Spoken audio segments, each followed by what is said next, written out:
Hello guys, welcome to MCC. मैं हूं आपका अरबी सर। कैसे हो बेटा सभी? तो जैसा कि मैं आपको बता दूं कि अन अकेडमी पे मैं आ चुका हूं बेटा। आप में से बहुत सारे बच्चों के मैसेज आए थे मेरे पास कि सर आप अन अकेडमी पर आ जाओ। तो मैं आ चुका हूं ऑलरेडी। आज एक क्लास हो चुकी है। आज का जो मैंने टॉपिक करवाया वो करवाया ट्रिक्स इन ज्योमेट्रिकल आइसोमेरिज्म। कोऑर्डिनेशन कंपाउंड में जो बेटा हम लोग आइसोमेरिज्म पढ़ते हैं, ज्योमेट्रिकल आइसोमेरिज्म, उसके ट्रिक्स मैंने बताए हैं। अगर आप में से किसी ने ज्वाइन नहीं करी है आज वाली क्लास तो कोई बात नहीं, आप मेरी वहाँ पर जाके अनअकैडमी लर्निंग ऐप डाउनलोड कर ले सबसे पहले, और वहाँ पे जाके आप जब मेरा नाम लिखेंगे तो वहाँ पर आपको लेक्चर मिल जाएगा। तो वहाँ से आप देख भी सकते हैं। क्लियर? बाकी मैं तो यही कहूँगा आपको, परसों हर ऑल्टरनेट डेज में मेरी क्लासेस रहेगी, तो आप प्लीज़ ज्वाइन करें उसको। बहुत ज़्यादा बेनिफिट आपको मिलेगा वहाँ से। ठीक है, चलिए गाइस। और एक बात और मैं बताना चाहूँगा, अगर आप में से जो लोग जैसे टेलीग्राम चैनल पे क्विज, मैं लाइव क्विजिस लेता हूँ आजकल। ठीक है, ऑनलाइन क्विजिस लेता हूँ आजकल स्टूडेंट्स के। तो अगर आप भी ऑनलाइन क्विजिस देना चाहते हैं तो आप टेलीग्राम चैनल ज्वाइन कर लीजिए। मैं आपको लिंक नीचे डिस्क्रिप्शन में दे दूंगा।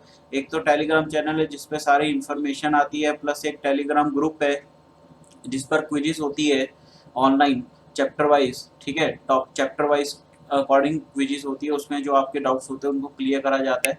ठीक है गाइस, तो अगर आप वो ज्वाइन करना चाहते हैं तो टेलीग्राम लिंक जो है डिस्क्रिप्शन में दिया हुआ है, वहाँ से आप ज्वाइन कर सकते हैं। ओके, चलिए भाई स्टार्ट करते हैं। आज का पेपर नंबर 83। ठीक है, आज 84 आ चुका है एक्चुअली। 83 पेपर नंबर हम लोग डिस्कस कर रहे हैं जो कल के दिन आया था सबसे पहले, फिर आज का मैं अभी करवाऊंगा आपको। ठीक है, चलिए सबसे पहले देखते हैं पेपर नंबर 83 को मैं डिस्कस कर रहा हूँ। तो पहला क्वेश्चन है the correct order of boiling point. अब देखो बॉइलिंग पॉइंट बेटा क्या होता है। Boiling point is directly proportional to molecular weight, या फिर डायरेक्टली प्रोपोर्शनल टू, मतलब या इनवर्सली प्रोपोर्शनल टू ब्रांचिंग बोलते हैं। क्लियर? तो अब देखो यहाँ पर, या फिर directly proportional to intermolecular hydrogen bonding. ये तीन कॉन्सेप्ट बॉइलिंग पॉइंट के आप याद रखोगे। क्लियर? चलिए भाई देखते हैं। तो पहला देखें T2 less than D2 less than H2। Correct order बताना है तो पहले वाला तो बेटा गलत हो गया, तो ये तो ऑप्शन आएगा नहीं, करेक्ट तो है ही नहीं है, इनकरेक्ट है। क्योंकि T2 का ये क्या है, हाइड्रोजन के क्या है, आइसोटॉप्स है, ट्रिटियम ड्यूटेरियम हाइड्रोजन, ये इसको प्रोटियम बोलते हैं। तो इसका मास सबसे ज्यादा होगा और मोलिकुलर वेट पे डायरेक्टली प्रोपोर्शनल होता है बॉइलिंग पॉइंट, तो इसमें मतलब ये ऑर्डर गलत। दूसरा n pentane less than neo pentane, गलत हो गया बेटा, ज्यादा आएगा, ये भी गलत हो गया। क्यों? क्योंकि नियो पेंटेन में बेटा ब्रांचिंग आ गई और ब्रांचिंग के इनवर्सली प्रोपोर्शनल है। जीनोन आर्गन हीनो, जीनोन का सबसे ज्यादा होगा क्योंकि मॉलिक्यूलर वेट के अकॉर्डिंग एक ही ग्रुप के मेंबर्स हैं। अगला है मेटा नाइट्रोफिनोल। देखना जरा, यहाँ पर मेटा पे NO2 है बेटा एक, और यहाँ पर ऑर्थो पे नाइट्रो ग्रुप है बेटा। देखना जरा, तो अब यहाँ पर क्या होगा बेटा, हाइड्रोजन बॉन्डिंग होगी। हाइड्रोजन बॉन्डिंग हुई ना, यहाँ पर तो इंट्रा हो रही है, this is the intra. But यहाँ पर क्या हो रही है, इंटर हो रही है। और मैंने अभी आपको बोला कि इंटर ज्यादा होती है, inter directly proportional to boiling point होता है। तो ऑब्वियसली बात है, अपना ऑप्शन क्या आ जाएगा, डी आ जाएगा। क्लियर? अगला क्वेश्चन है बेटा, इन the reaction 4A plus 2B plus 3C से A4B2C3। देखना बेटा, 4A प्लस 2B प्लस का 3C से बना A4B2C3। Clear? What will be the number of moles of product formed starting from 1 mole of A time equal to 0 पे इसका 1 मोल है बेटा। 0.6 मोल ऑफ बी, इसका 0.6 है और इसका 0.72 है। क्लियर? 0.72 मोल ऑफ सी। तो अब यहाँ पर अगर मैं देखूं तो इसके मोल, अगर मैं इसका सबसे पहले देखो यहाँ पर दो से ज्यादा अपने पास क्या रिएक्टेंट और सबके बारे में इंफॉर्मेशन गिवन है, तो यहाँ पे LR वाला कॉन्सेप्ट लगाएगी। LR कॉन्सेप्ट लगाएंगे, लिमिटिंग रिएजेंट वाला। लिमिटिंग रिएजेंट कैसे चेक करते हैं इसका जरा देखूं। इसको मैं अलग कलर से लिख रहा हूँ क्योंकि वो रफ में करते हैं, इसलिए अलग कलर से दिखा रहा हूँ। यहाँ पर आ जाएगा 0.25, 1/4 कितना हो जाएगा, 0.25। यहाँ पे कितना हो जाएगा, 0.3। ठीक है, यहाँ पे 0.25, यहाँ पे 0.3, और यहाँ पे कितना हो जाएगा, 0.72।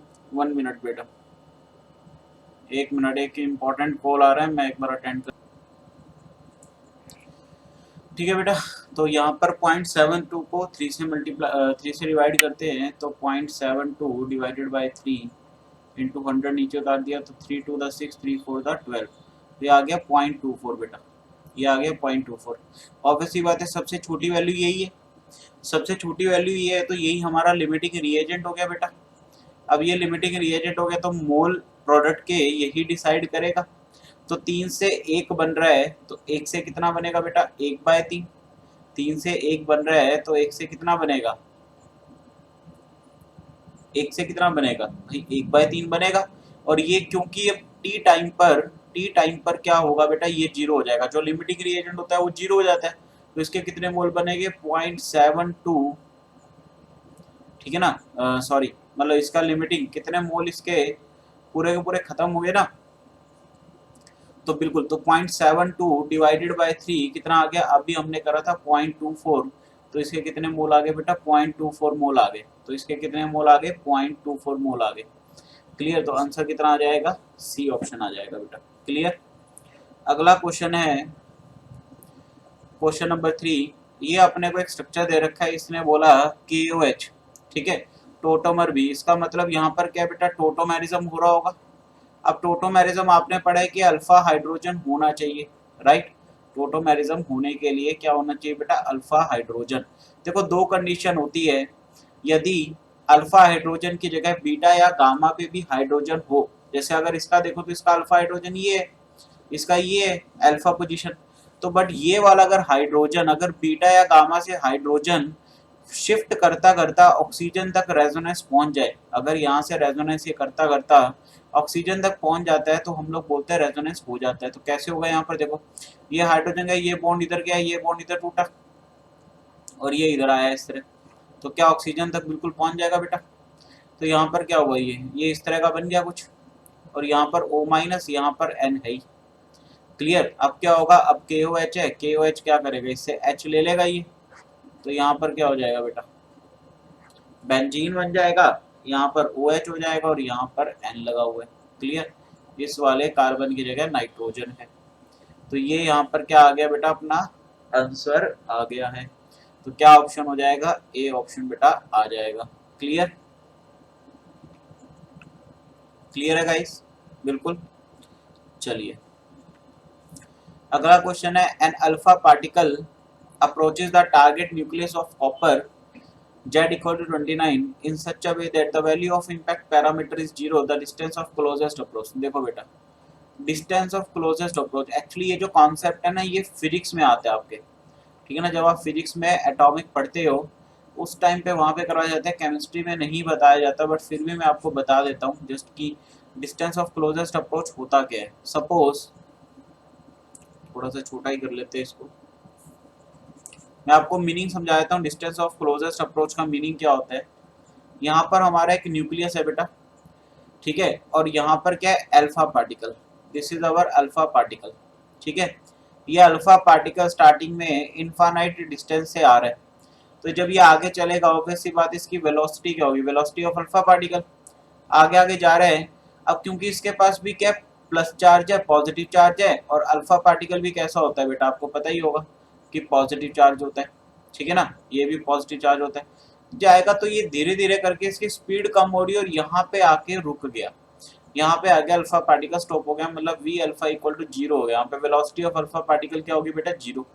तो ये जो यहाँ से यहाँ तक का गैप है, जो यहाँ से यहाँ तक का गैप है बेटा, ये गैप है जो, इसको बोलते हैं डिस्टेंस ऑफ क्लोजेस्ट अप्रोच, ठीक है ना।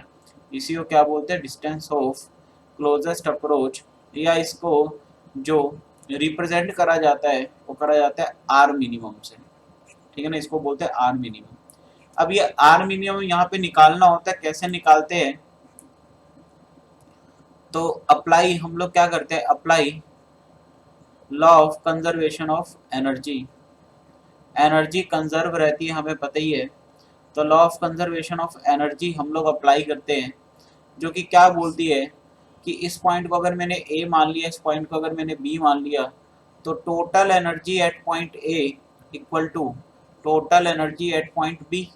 अब टोटल एनर्जी किसके इक्वल होगा, सम ऑफ काइनेटिक एनर्जी बेटा ए की प्लस का पोटेंशियल एनर्जी ए पॉइंट पर, ऐसे इक्वल टू ये किसके होगा, sum of kinetic energy at point B plus का potential energy at point B.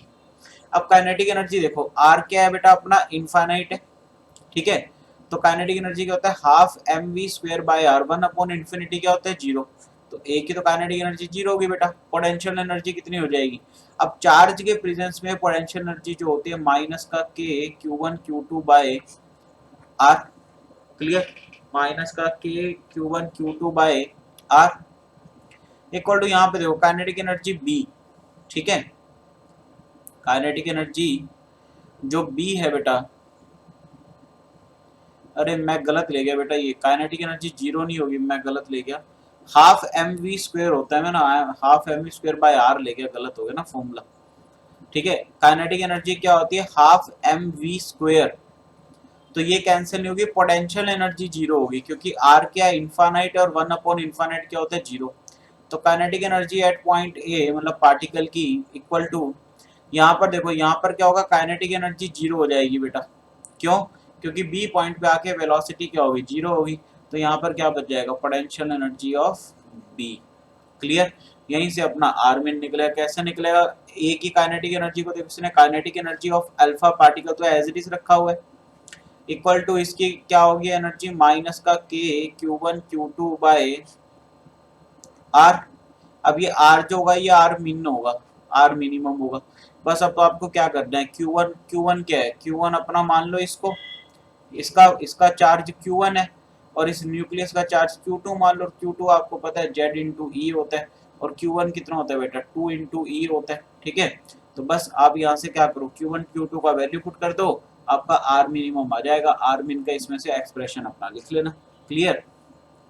चलिए अगला क्वेश्चन है FeH2O6 2+ एंड FeCN6 4- डिफरिंग।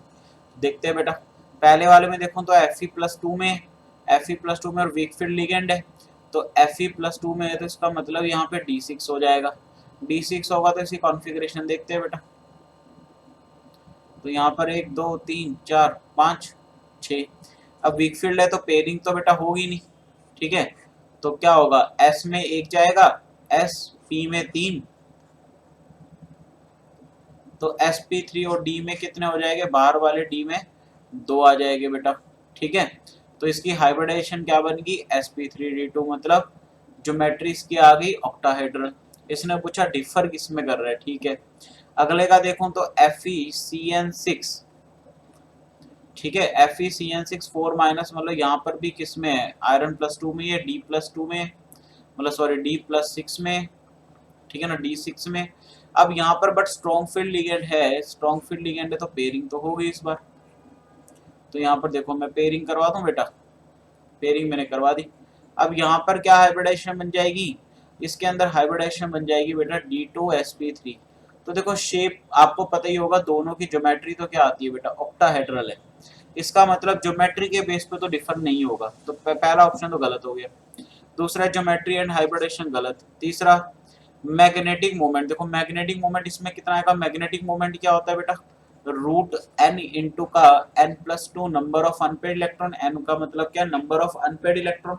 तो अनपेड इलेक्ट्रॉन यहाँ पर देखो 4 है और यहाँ पर 1 भी नहीं, इसका मतलब मैग्नेटिक मोमेंट के बेस पे तो होगा, क्योंकि ये डायमैग्नेटिक है तो ये कलरलेस है, तो सी ऑप्शन हमारा बिल्कुल एक्यूरेट बैठ रहा है, मैग्नेटिक मोमेंट और कलर के बेसिस पे डिफर हो जाएगी। अगला देखें तो hybridization and number of D electrons, तो नंबर ऑफ डी इलेक्ट्रॉन्स की अगर मैं बात करूं तो डी में 6 है बेटा, इसमें भी 6 है, तो डी इलेक्ट्रॉन के बेस पे तो नहीं होगा, हाइब्रिडाइजेशन के बेस पे हो जाएगा, तो ये भी गलत हो गया, क्लियर। अगला क्वेश्चन है 10 moles of an ideal gas are filled in a closed vessel. Okay, the vessel has cylinder and piston type arrangement and the pressure of the gas remains constant, मतलब प्रेशर जो है वो constant है बेटा।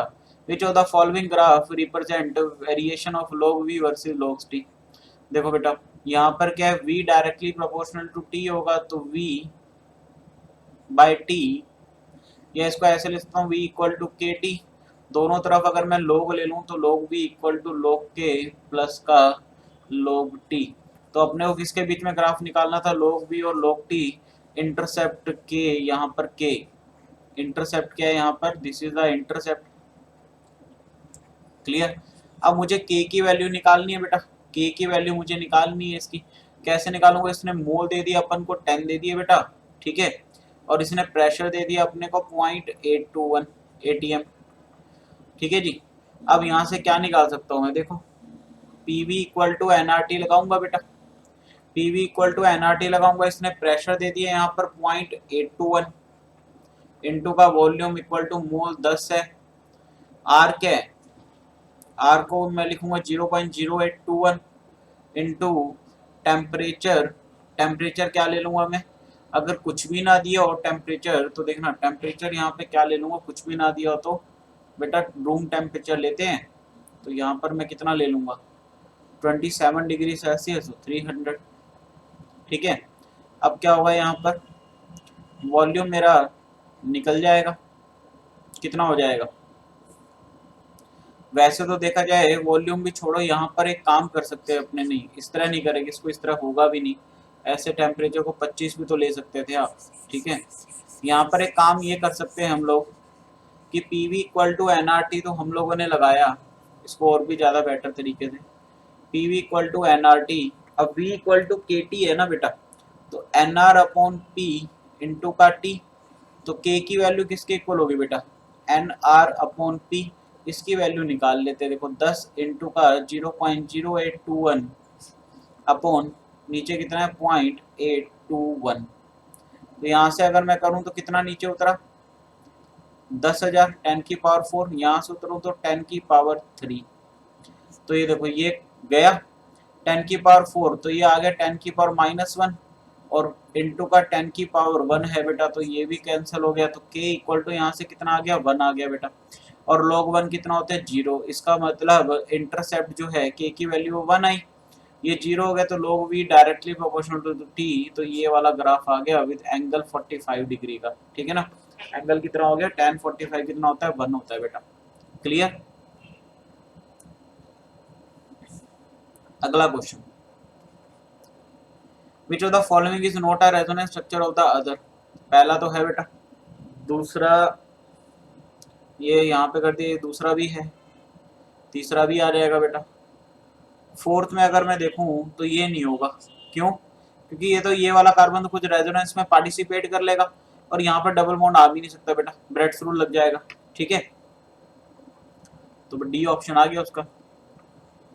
अगला है nitrogen dioxide can not be obtained from, copper nitrate से तो होता है बेटा, ये नहीं होगा, HgNO3 ट्वाइस से भी होता है बेटा, NaNO3 का अगर आपको ध्यान हो कि NaNO3 हीट करने पे बेटा नाइट्रोजन डाइऑक्साइड नहीं देता, ये सोडियम नाइट्राइड देता है, प्लस का क्या देता है बेटा ऑक्सीजन हाफ, मतलब बैलेंस कर लेगा, ऑक्सीजन होता है बैलेंस कर लेना आप, तो यही आंसर होगा जो NO2 नहीं देगा, क्लियर।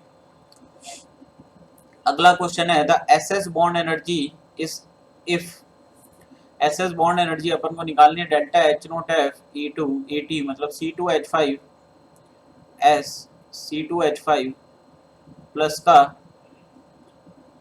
एस से यहाँ पर क्या बन गया बेटा C2H5 एस एस, और यहाँ पर क्या बन गया बेटा C2H5, ठीक है। तो अपन पहले क्या निकाल लेते हैं, heat of formation delta H naught F reaction का निकाल लेते हैं, तो ये क्या होगा प्रोडक्ट माइनस रिएक्टेंट, ठीक है, तो इसने दिया हुआ है बेटा प्रोडक्ट कितना है माइनस का 202, माइनस का रिएक्टेंट, रिएक्टेंट कितना है बेटा 147, तो माइनस का 147 तो प्लस हो जाएगा, इसमें माइनस ही होगा, ये 202 में से 147 माइनस करे बेटा कितना आ गया 8 9 10 11 12, 9 में से 4 गया 5, यहाँ पे 5 बना बेटा, यहाँ पे कितना बचेगा 9, 2 में से अच्छा एक तो यहाँ पे रह गया तो 0, तो 55 आ गया, तो यहाँ पे आ गया माइनस का 55 किलो जूल पर मोल, तो हीट ऑफ फॉर्मेशन रिएक्शन का इतना आ गया टोटली।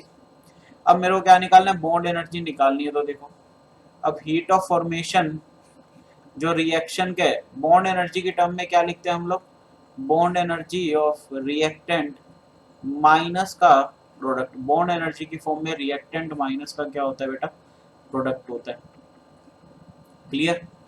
अब यहाँ पर देखो बॉन्ड एनर्जी रिएक्टेंट का, तो रिएक्टेंट में देखो इसने हीट ऑफ एटोमाइजेशन दी हुई है नीचे यहाँ पर, ये तो ये कितनी है बेटा 200 23, यहाँ पर है माइनस का 55, 223 माइनस का प्रोडक्ट की बॉन्ड एनर्जी ये एसएस बॉन्ड की मेरे को चाहिए।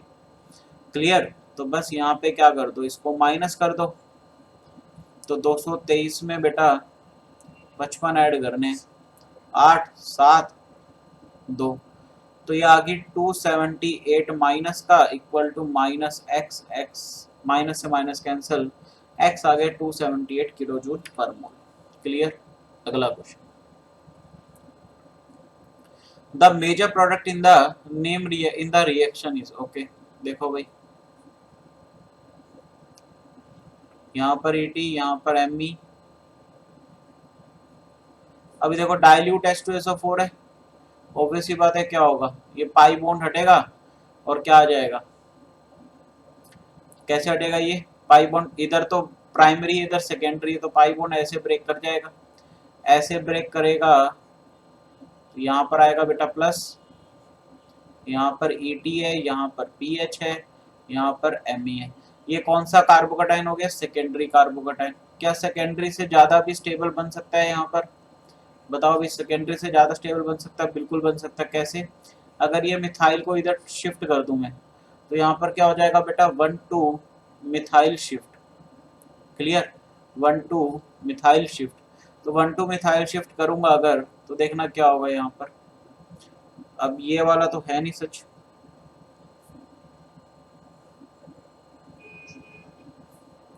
ठीक है, अब यहाँ पर आ गया ये, यहाँ पे PH था, यहाँ पर ET था बेटा, और अब यहाँ पर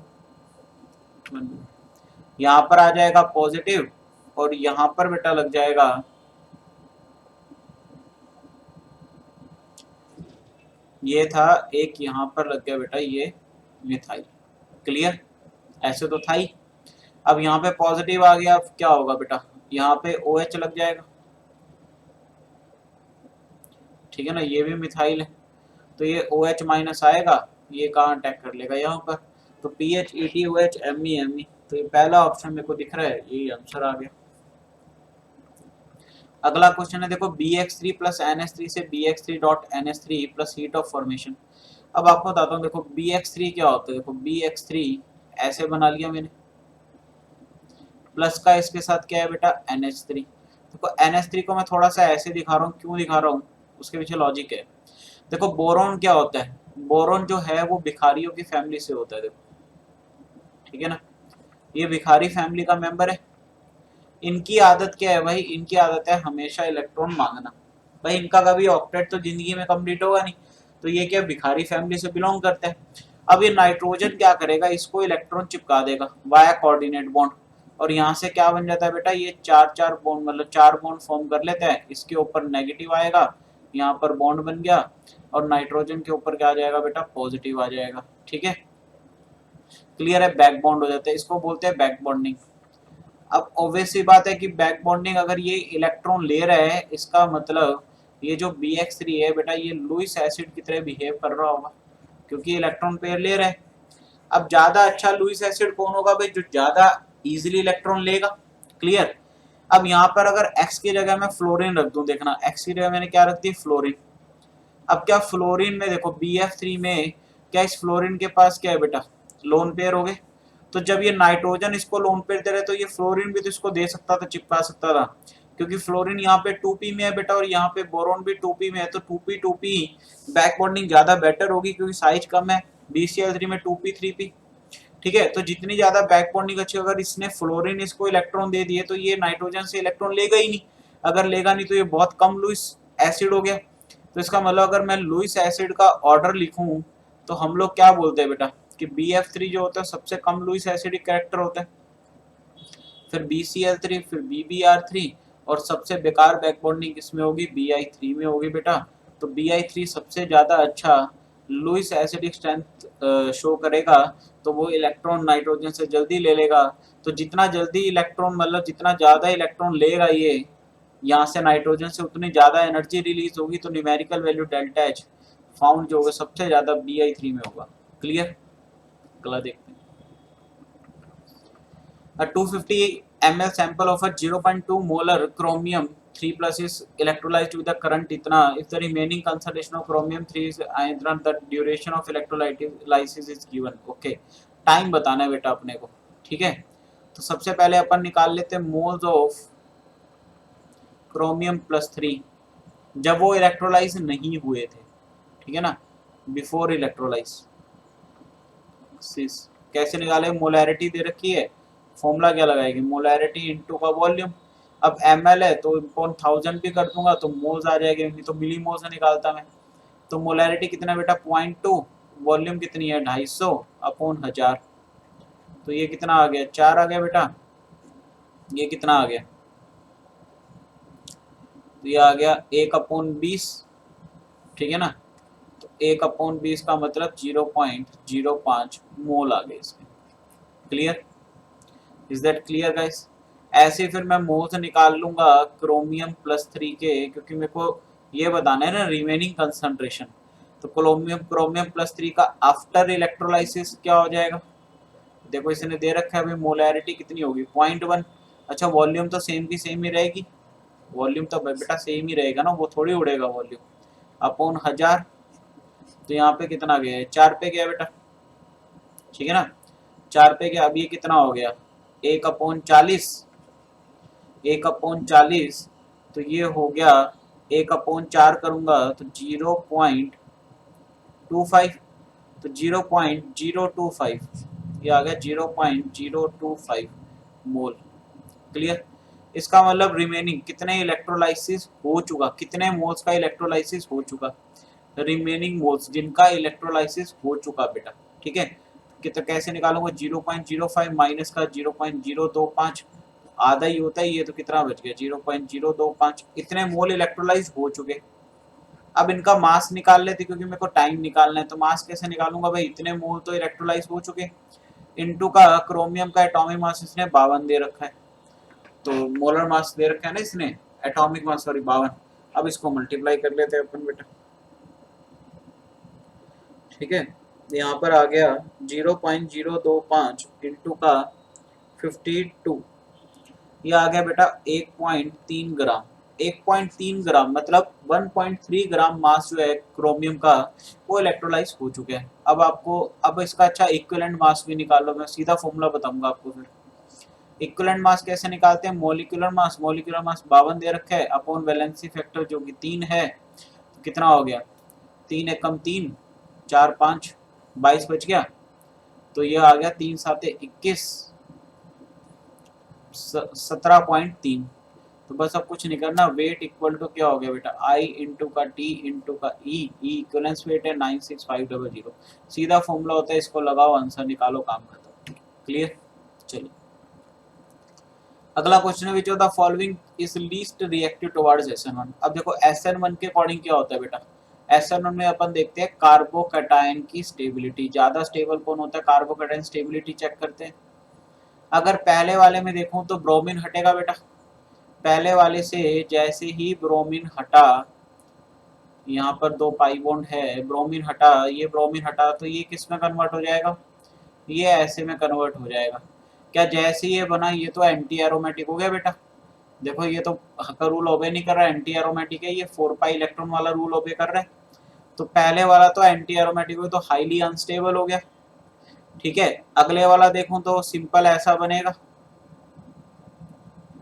ये तो क्या हो गया सेकेंडरी कार्बोकैटायन हो गया। थर्ड देखूं तो बेटा थर्ड ये क्या, अच्छा सी, थर्ड जो है बेटा वो क्या बनेगा, देखना यहाँ पर है, यहाँ पर एक पॉजिटिव आ जाएगा, फोर्थ मेरे को दिखा नहीं। तो अगर ये सिंगल चॉइस ऑप्शन करेक्ट है तो पहले वाला एंटी एरोमेटिक बन रहा है। अब डी ऑप्शन मेरे को यहाँ पे दिख तो नहीं रहा, बट डी ऑप्शन अगर एंटी एरोमेटिक हुआ तब तो सवाल ही नहीं उठता, फिर तो 2 ऑप्शन आएंगे इसके। बट अगर डी वाला एरोमेटिक हुआ तो ऑब्वियस ही बात है वो तो बहुत ज्यादा स्टेबल है, इसने लीस्ट रिएक्टिव पूछा है, तो मेरे अकॉर्डिंग ए ऑप्शन आना चाहिए, बाकी आप डी देख लेना, क्योंकि डी इतनी गारंटी है कि एंटी एरोमेटिक नहीं मिलेगा, या तो नॉन एरोमेटिक मिल सकता है। और आपको अगर मैं ऑर्डर बता दूं तो एरोमेटिक सबसे ज्यादा स्टेबल होता है, आफ्टर दैट नॉन एरोमेटिक आता है बेटा, एंटी एरोमेटिक सबसे ज्यादा अनस्टेबल होते हैं। तो नॉन एरोमेटिक और नॉन एरोमेटिक इसके ज्यादा ग्रेटर होता है एंटी एरोमेटिक, ये स्टेबिलिटी का ऑर्डर होता है। क्लियर, चलो अगला क्वेश्चन है For a second order reaction 2A से product a plot of log T half versus log A, ठीक है, will be given an intercept equal to which of the following। तो देखो बेटा T half जो होता है वो डायरेक्टली प्रोपोर्शनल होता है A नोट की पावर 1 माइनस N के। तो यहाँ से अगर मैं करूँगा T half is equal to K into का A नोट, ये जनरल की लिखा रहा हूँ मैं 1 माइनस N। अब N कितना है बेटा 2 है, तो ये कितना हो जाएगा K अपॉन -1 बचेगा ना, नीचे आगे ये A नोट हो जाएगा K अपॉन A नोट। ठीक है, अब मैं क्या करूंगा log T हाफ, ठीक है, इक्वल टू यहाँ पर क्या आ गया log K माइनस का log A नोट। क्लियर।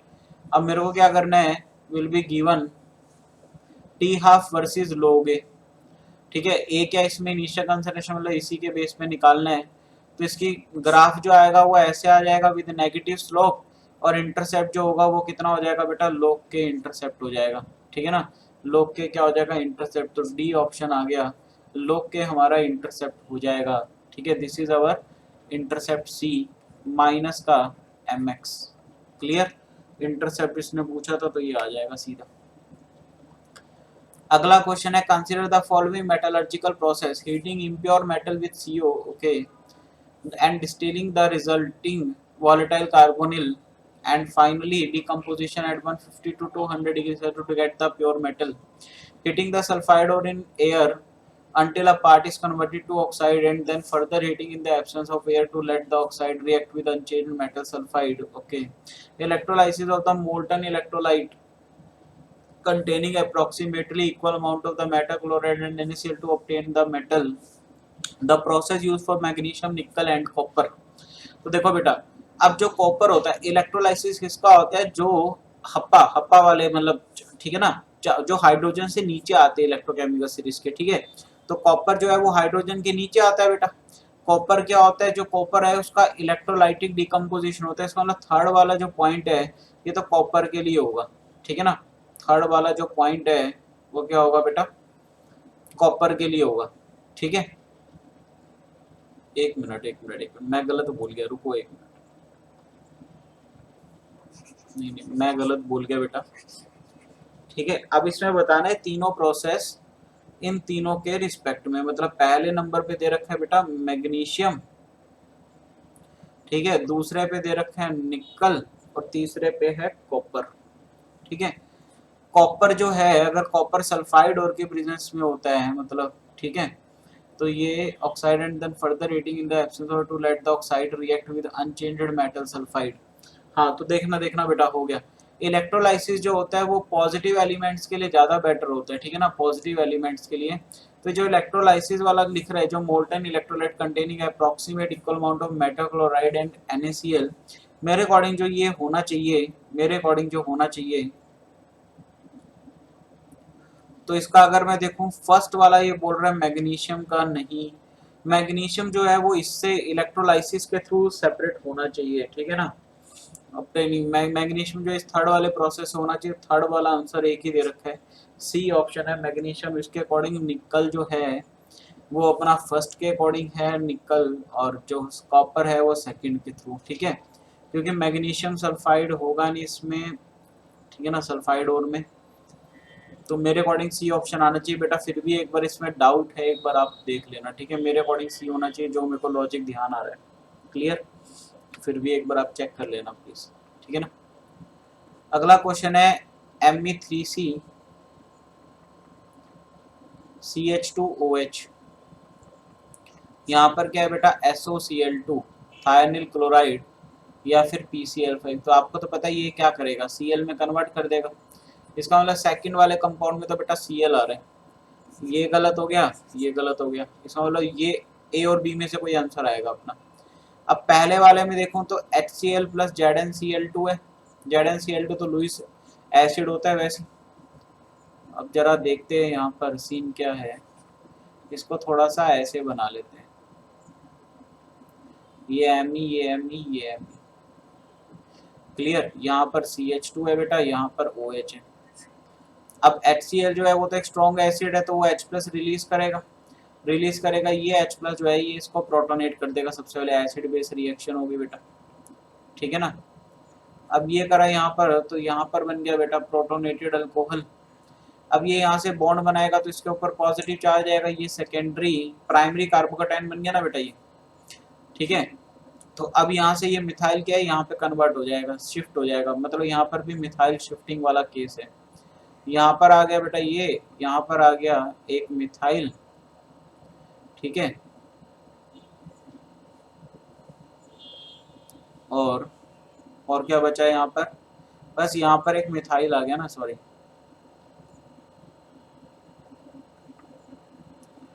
ठीक है।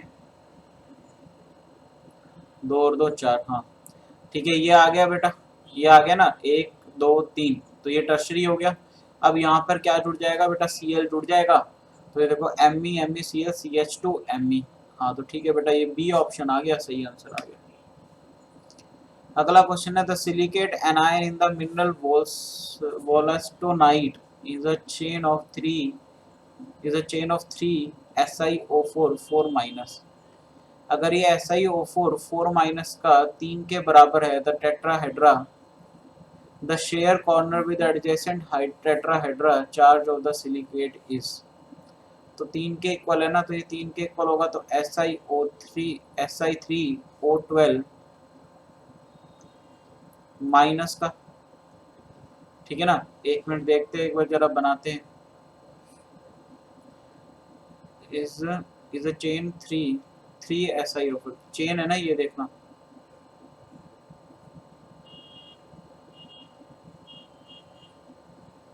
एग्जैक्ट फॉर्मूला तो बेटा पता नहीं है, देखते हैं एक बार। यहाँ पर क्या होगा बेटा,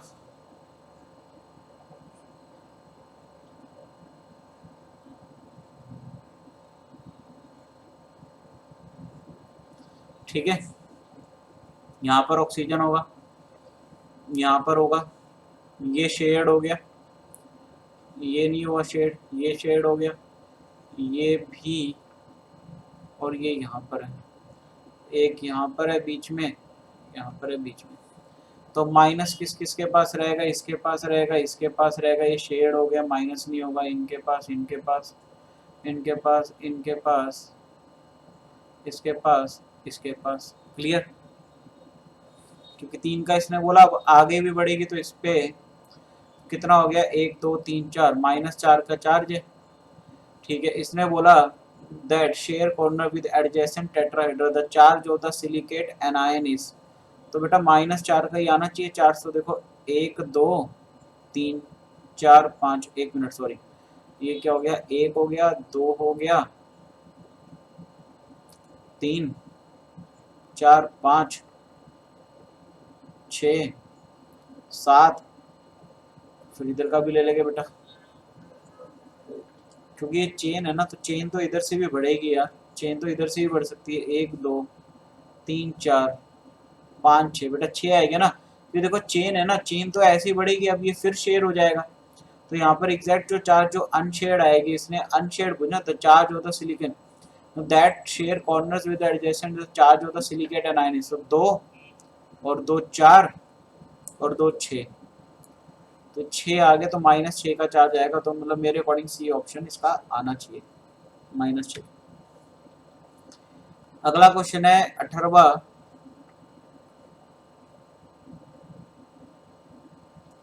यहाँ पर ब्रोमीन है बेटा, यहाँ पर क्लोरीन है, Mg ईथर है। ये क्वेश्चन तो पहले भी कर रखा है आई थिंक। अब Mg ईथर क्या होगा, ये क्वेश्चन, इसका आंसर जो है ना ये आएगा, मेरे को जहाँ तक ध्यान है अभी, ठीक है। ये क्या करेगा, ये इसको MgBr यहाँ पर Mg चिपाएगा, MgBr बनाएगा। अब D2O है, तो ये MgBr को हटा के यहाँ पर क्या कर देगा, देखना बेटा, ये यहाँ पर D लगा देगा, Cl। अब इसका आगे वुड्स रिएक्शन हो रहा है, बिल्कुल ये क्वेश्चन करा हुआ है बेटा पहले ही। इसके जैसा देखना एक और आएगा, देखो इधर मैं आपको दिखाता हूँ, ये कुछ इस तरह से बनेगा, देखना,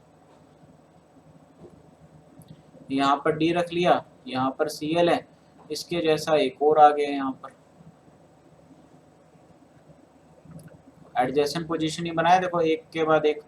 अब ये यहाँ से Cl से निकल जाएगा, ये आपस में जुड़ जाएंगे, ये देखो बी ऑप्शन आ गया, पहले भी करा हुआ था ये तो, ठीक है। What will be the pH of a solution formed by mixing 40 centimetre cube मतलब 40 ml 0.1 molar HCl and 10 ml 0.45 molar NaCl। तो ठीक है बेटा, स्ट्रॉन्ग एसिड स्ट्रॉन्ग बेस का कॉन्सेप्ट है, तो निकालो बेटा दोनों के मिली मोल्स इसके निकालूंगा अगर मैं एसिड के, ठीक है। मिली मोल्स अगर एसिड के निकालता हूँ तो कितने आ जाएंगे बेटा, ये आ जाएगा 40 इंटू का 1.1, ये आ गया 4 मिली मोल। और ऐसी मिली मोल्स ऑफ मैं किसके निकाल दूंगा, बेस के बेटा। तो बेस का क्या है 0.45 मोलर है, 10 है, तो ये कितना हो जाएगा बेटा 10 ml इंटू का 0.45, तो ये आ जाएगा 4.5 मिली मोल। क्लियर है ना, क्लियर है बेटा। 4.5 मिली मोल, ऑब्वियस ही बात है बेस के मिली मोल ज़्यादा हो गए, तो इसका मतलब जो H प्लस का जो टोटल कंसंट्रेशन आया वो कितना आया 0.5 मिली मोल अपॉन वॉल्यूम कितना हो जाएगा बेटा 40 और 1 10 50, वॉल्यूम तो टोटल ऐड ही होती है, तो यहाँ पे 50 ml। क्लियर, 0.5 मिली मोल अपॉन 50 ml। क्लियर है, कितना आ गया ये 10 उतार दो नीचे, तो ये फिर आ गया कितना 0.01 मतलब 1 इंटू 10 की पावर -2। ठीक है, तो पीएच कितना आ जाएगा बेटा, सॉरी पीओएच निकलेगा यहाँ पे, पीओएच आ जाएगा 2, ठीक है। माइनस माइनस प्लस हो जाएगा 2 लोग 10, 2 आ गया ये, तो पीएच आ गया बेटा 12। पीएच कितना आ गया 12, डी आंसर आ जाएगा 12। अगला क्वेश्चन करते हैं CH3 NH3, देखना बेटा क्या है ये सीन।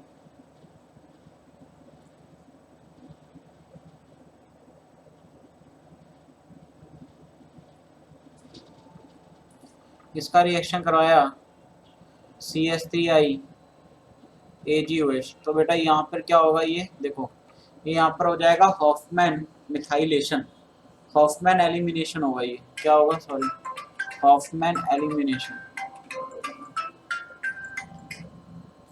हॉफमैन बेटा क्या होगा हॉफमैन एलिमिनेशन, ठीक है। हॉफमैन एलिमिनेशन होगा, या इसको एक नाम और भी दिया जाता है, इसको बोला जाता है एग्जॉस्टिव मिथाइलेशन, एग्जॉस्टिव मिथाइलेशन भी बोला जाता है। इसके अंदर क्या होता है बेटा, अब एलिमिनेशन है तो पाई बॉन्ड तो बनी बनेगा, इतना तो गारंटी है। तो यहाँ पर क्या होता है पहले इसमें क्या हो जाता है, यहाँ से देखना जरा, ये एज इट इज पड़ा रहेगा, कुछ नहीं है, बस नाइट्रोजन वाला चिड़ेगा। ये यहाँ पर NCH3 ट्वाइस, और यहाँ पर आ जाएगा एक पाई बॉन्ड, में दोनों जगह ये पाई बॉन्ड आ जाएगा, ये भी हट जाएगा, यहाँ पर भी पाई बॉन्ड आ जाएगा, और यहाँ पर हाँ ये CH2 ठीक है। तो ये देखो इसका बी ऑप्शन ये मेरे को दिखा रहा है, एग्जैक्ट दिखा रहा है बी ऑप्शन। कुछ नहीं होता बेटा, आपको सीधा ट्रिक बता रहा हूँ मैं यहाँ पे, जब भी आप बस ये पहचान लो कि हॉफमैन एलिमिनेशन हो रहा है तो पाई बॉन्ड तो बनेगा, तो जो नाइट्रोजन के साथ जो अल्काइल पार्टन है इसको हटाओ और दोनों तरफ क्या लगा दो, क्योंकि इसने देखो इसने डबल करवा रखे ना, तो पहले वाला नाइट्रोजन हटा, ये CH3 है यहाँ से हटाया, तो ये यहाँ पे पाई बॉन्ड है, उसके यहाँ से हटाएंगे तो यहाँ से पाई बॉन्ड आ जाएगा। क्लियर है बात, इतनी बात क्लियर है, सीधा बस ये हो गया। अगला क्वेश्चन है one of the monomer of nylon 66 is an acid, बिल्कुल सही है बेटा, एडिपिक एसिड होता है, मोनोमर होता है नाइलॉन 66 का। एडिपिक एसिड का फॉर्मूला आपको पता ही होगा CH2 COH COOH। क्लियर, तो इसने बोला कि how many present in this acid, how many COH group are present, तो कितने COH दिख रहे हैं बेटा 2 ही दिख रहे हैं, तो 2 आंसर आ गए, सिंपल है। अगला क्वेश्चन है how many chiral carbon atoms are present in cimetidine. Cimetidine का तो बेटा फॉर्मूला तो मुझे ध्यान नहीं है, आई थिंक पहले भी आया इस तरह के क्वेश्चन, यार आते नहीं है, मतलब सिमेटिडाइन वगैरह पूछता नहीं है ये, तो मेरे को तो इसका याद नहीं है। डोंट नो द स्ट्रक्चर, मैं लिख देता हूँ डोंट नो द फॉर्मूला, तो आप लोग चेक कर लेना नेट से बेटा और देख लेना, इसके तो इजी है, तो कायरल कार्बन बताने आसानी है। अगला क्वेश्चन है the highest oxidation state of shown by lanthanide. Lanthanide बेटा हाईएस्ट ऑक्सीडेशन स्टेट +3 करते हैं, सॉरी +4 करते हैं। +4 किसकी होती है, आपको पहले एग्जांपल भी कराया मैं, सीरियम, सीरियम का +4 मैक्सिमम होता है। एंड एनी एक्टिनाइड, एक्टिनाइड जो होता है बेटा, एक्टिनाइड में मोस्टली जो मैक्सिमम होती है +7 होती है। और जहाँ तक जिसकी होती है एनपी की होती है, मेरे को जहाँ तक ध्यान है, मतलब मेरे को इस पर डाउट है, इस पर आप देख लेना, बट डाउट है, मेरे जहाँ तक ध्यान है, मेरे को एनपी का याद है। ठीक है, तो +7 और +4 कितना होगा, इतना पता है कि +7 मैक्सिमम होती है एक्टिनाइड्स की। बट अब कौन से एलिमेंट की होती है, मेरे को तो एनपी ही ध्यान आ रहा है अभी भी। तो आप देख लेना कि 11 इसका ऐसे आंसर आ जाएगा। अपने को नहीं भी पता हो किसकी होती है, तब भी अपना आंसर तो आ ही रहे, ठीक है ना। बट फिर भी चेक कर लेना, मेरे को ध्यान है एनपी का होता है। How many of these properties are intensive, intensive बेटा टेम्परेचर होती है, रिफ्रैक्टिव इंडेक्स इंटेंसिव होता है, डेंसिटी इंटेंसिव होता है, इंथैल्पी एनर्जी बेटा, एंट्रोपी एनर्जी, एनर्जी कोई भी इंटेंसिव नहीं होती, मोलर हीट कैपेसिटी होगा इंटेंसिव, ठीक है, गिब्स फ्री एनर्जी नहीं होगा, पीएच इंटेंसिव हो। कितना हो गया, 1 2 3 4 5, 5 हो गया बेटा इसका आंसर। अगला क्वेश्चन है how many acidic hydrogen atoms are present in this compound. तो इसी स्ट्रक्चर में बताया था बेटा, एसिडिक हाइड्रोजन निकालना बहुत आसान है। ठीक है, एक तो ये हो गया, ये OH वाला ये हो गया 2, ये ट्रिपल बॉन्ड sp कार्बन वाला हाइड्रोजन भी क्या होता है, एसिडिक होता है 3, कार्बोक्सिलिक वाला भी होता है 4, ये वाला होगा नहीं, ये NO2 देखो दोनों ही -M-I ग्रुप लगे हुए, इलेक्ट्रॉन खींचेगे तो ये वाला भी एसिडिक हाइड्रोजन होगा 5। इसका मतलब कितना आंसर आ गया, 5 आंसर आ गया, 5 इज द आंसर। तो ये था बेटा आपका पूरा पेपर, पेपर नंबर 83। तो ठीक पेपर था, मतलब ज़्यादा मुश्किल नहीं था। हाँ, सिमेट्रिडाइन टाइप ये क्वेश्चन जो है इस तरह के, भाई सिमेट्रिडाइन तो आता नहीं है इस तरह का, कभी प्रीवियस ईयर में तो आया नहीं है बेटा, सिमेट्रिडाइन इसमें दे रखा है, ठीक है। तो ये आपका हो गया। और हाँ, जो हमने वो डिस्टेंस ऑफ क्लोजेस्ट अप्रोच वाला करा था बेटा, वो फिजिक्स में आपके है, केमिस्ट्री में नहीं है। एडवांस के पेपर में आ सकता है वो, ठीक है ना, बट केमिस्ट्री में कोई करवाता नहीं है टीचर, फिजिक्स में ही आप लोग वो पढ़ते हैं। तो 90 से मतलब 90 टू 94 मार्क्स, सॉरी मतलब 85 टू 90 मार्क्स मैं मतलब मानता हूँ कि अगर वो 2 क्वेश्चन निकाल दे, एक तो वो डिस्टेंस ऑफ क्लोजेस्ट अप्रोच वाला और एक ये सिमेट्रिडाइन वाला, तो लगभग आपके 8 मार्क्स तो ये मान लो, और 2 एक नेगेटिव मार्क्स मान लो, तो 85 टू 90 मतलब 85 टू 90 जो है वो एक अच्छा स्कोर होगा इस पेपर में। और अगर आप लोगों में से किसी को सिमेट्रिडाइन आता है तो वो तो बेस्ट है भाई, ठीक है। बट एक अच्छा जो एवरेज गुड स्कोर है ना बेटा, वो ये होगा, ठीक है। तो एक आधे बच्चे का कमेंट भी आया था कि आप ऐसे जज कैसे कर सकते हो। बेटा मैं जज नहीं कर रहा आपको यहाँ पे कि आपके मार्क्स इतने नहीं आ रहे तो आप तो बेकार है, आपको कुछ नहीं आता, आपको तैयारी करनी जरूरत है। मैं सिर्फ आपको ये बताता हूँ कि इतना मार्क्स मेरे अकॉर्डिंग अच्छा है कि अगर आपको इतना टाइम मिल गया बोर्ड के पेपरों के बाद तैयारी करने के लिए, तो मेरे अकॉर्डिंग इतने मार्क्स इस पेपर में आ जाना चाहिए आप लोगों के भी, ठीक है। अगर इससे कम आते हैं, नो डाउट हो सकता है कि आपका दिन अच्छा नहीं होगा, आपका पेपर का अटेम्प्ट अच्छा नहीं होगा, आपका उस टाइम पे माइंड नहीं चला होगा। तो इसमें माइंड करने की जरूरत नहीं है, मैं सिर्फ आपको इतना बता रहा हूँ कि मेरे अकॉर्डिंग इतना स्कोर इसमें अगर आता है तो मतलब आपकी तैयारी काफ़ी अच्छी है, आपको ज़्यादा मेहनत करने की जरूरत नहीं, आपको डरने की जरूरत नहीं है केमिस्ट्री में, ठीक है। बट जिनके अगर इस पेपर में 50 नंबर आए या 50 से भी नीचे, मैं ये नहीं कहता उनको कुछ नहीं आता, आता होगा बेटा। बट जो भी है कि अब बाई चांस मान के चलो जिस दिन पेपर होगा उस दिन भी आपका अगर दिमाग नहीं चला या उस दिन भी आपका पेपर बेकार गया, तो इसका मतलब सामने वाला क्या सोचेगा कि आपको नॉलेज अच्छी है। बेटा नॉलेज तो आपके मार्क्स डिसाइड करेंगे ना, अगर आपकी जेई में रैंक बहुत अच्छी आती है तो आपको नॉलेज अच्छी है, ठीक है। अगर आप जेई में आपकी रैंक आ रही है 1.5 लाख 2 लाख रैंक, और आप कह दो आके कि जी मेरा तो दिन अच्छा नहीं था, मेरा पेपर अटेम्प्ट अच्छा नहीं गया, इसलिए मेरी 2 लाख आई है, नॉलेज से मेरे को बहुत है, कोई मानेगा क्या आपकी बात, बेटा कोई भी नहीं मानेगा, ठीक है ना। यार ऐसा थोड़ी होता है कि दिन अच्छा नहीं है तो दुनिया कह देगी, ऐसे तो हर कोई बच्चा बोल देगा कि मेरा तो यार दिन अच्छा नहीं था, नॉलेज तो मेरे को बहुत थी। तो बेटा ऐसा कुछ नहीं होता, मेन बात वो होती है कि आप जो पेपर कर रहे हैं वो पेपर कैसे कर रहे हैं, उस पेपर करने का तरीका सीखिए, ठीक है। तो ये चीजें होगी तो ज्यादा बेटर रहेगा। क्लियर।